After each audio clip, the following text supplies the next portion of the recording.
روزہ اور روزے میں دیکھو نا کہ اب غور کرو کہ صحابہ کیا کہتے تھے. صحابہ کہتے تھے کہ جب رمضان کو 6 مہینے رہتے تھے نا، 6 مہینے، تو 6 مہینے پہلے سے ہم انتظار شروع کرتے تھے. 6 مہینے سے پہلے خوشیاں منانے شروع کرتے کہ رمضان آنے والا ہے، رمضان آنے والا ہے، رمضان آنے والا ہے. اور 2 مہینے پہلے حضور نے دعائیں شروع کر دی.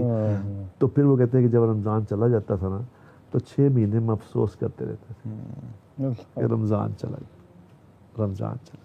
پر ابھی آپ نے کہا کہ میرے تھرو آپ یہ بیان کر رہے ہیں رمضان کی، اس کا مجھے ثواب ملے گا؟ اوبویسلی کہ جس کی وساست سے کر رہے ہیں ہم، جس کی وساست سے کر. دیکھو اللہ کی رحمت بڑی وسیع ہے، اللہ کی رحمت بڑی وسیع ہے. بالکل. اللہ کی رحمت وسیع کیا ہے کہ اللہ کہتے ہیں دیکھو نا، جس نے ایک ہوتا ہے حج بدل، کبھی تم نے سنا حج بدل کیا ہوتا ہے؟ حج بدل یہ ہوتا ہے کہ بھی کسی کا حج کروانا. اب ایک آدمی اس میں پیسے لگا رہا ہے جی، ایک آدمی جا رہا ہے اس کا حج کر رہا ہے، اور ایک جس کا کیا جا رہا ہے، جس کے نام پہ کیا جا رہا ہے. اب تینوں کو ایکولی اللہ اجر دے دیتے ہیں. اللہ کو کیا پرابلم ہے؟ اللہ کے کون سے بینک بیلنس میں کمی ہو جاتی ہے؟ ٹھیک ہے. اب میں تمہیں 1-2 باتیں اور بھی بتا دیتا ہوں.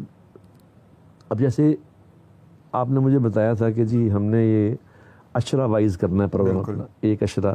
اب پہلا عشرہ جب شروع ہوتا ہے تو اس کی دعا کیا ہے؟ پہلے عشرے کی دعا پتہ ہے آپ کو؟ پہلے عشرے میں جو دعا مانگتے تھے، رب اغفر وارحم وانت خیر الراحمین. حضور نے سکھایا کہ یہ دعا پہلے عشر میں اللہ سے خوب مانگو، رب اغفر وارحم وانت خیر الراحمین.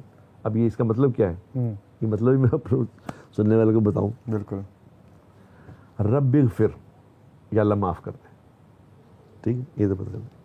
وارحم، یا اللہ ہم پہ رحم فرما. اب رحم فرما کیا ہوتا ہے؟ اب رحم فرما یہ ہوتا ہے، میں اس کی بھی مثال دے کے سمجھاتا ہوں میں آپ کو.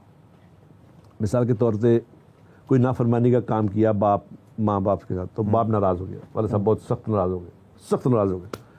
تو یہ اس کے پاس جا کے کہیں گے معاف کر دے، معافی دے. وہ کہتے ہیں نہیں، میں دفعہ میری آنکھوں سے پرے ہو جاؤ. یہ پاؤں پکڑ لیتے ہیں، تاڑی مہربانی جان دے.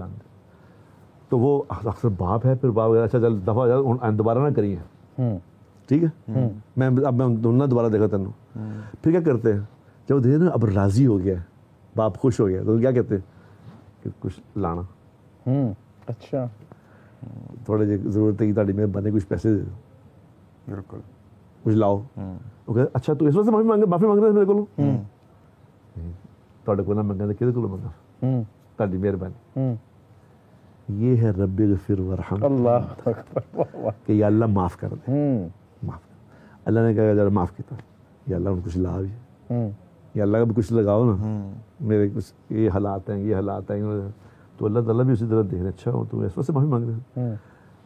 وانت خیر الراحمین، اللہ تیرے سوا کون ہے جس سے مانگے، تیرے سوا کون ہے دینے والا، وہ کوئی ہے ہی نہیں تو کس سے مانگے پھر.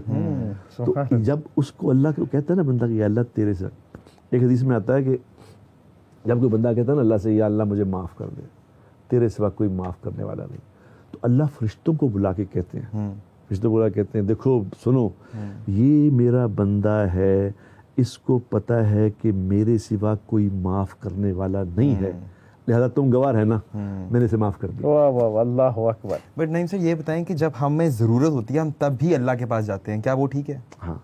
اب اس میں بھی دیکھو نا، اللہ تو اللہ ہے نا بیٹا، اللہ ہے. یہ سوال اللہ سے ہو چکا ہے پہلے بھی. وہ ایک آپ نے اپنے بیانوں میں بڑا یہ باتیں کی ہوئی کہ وہ ایک راہب تھا، وہ بتوں کی پجاری تھا، بتوں کو پوجتا تھا. ایک راہب تو اور ہوتے ہیں، ایک بتوں کا پجاری تھا. تو وہ کئی سال بتوں کو کہتا رہا یا سنم یا سنم یا سنم، کہتا رہا بتوں کے سامنے کھڑا ہو کے یا سنم یا. اب بت نے کیا بولنا، بولا ہی نہیں، خود ہی بناتا تھا اس کو، خود ہی بت بنا کے تو خود ہی یا سنم یا، اور ساری زندگی کبھی بولا ہی نہیں بیچارہ. تو ایک دن اس کی زبان جیسے نا فمبل ہو گئی، تو منہ سے نکل گیا یا سمد. اللہ اکبر. تو اللہ جل جلالہ نے اسی کو کہا لبیک یا عبدی، میرے بندے میں حاضر ہوں، بول. فرشتوں نے کہا یا اللہ کیا کر رہے ہیں آپ، ساری زندگی یہ تو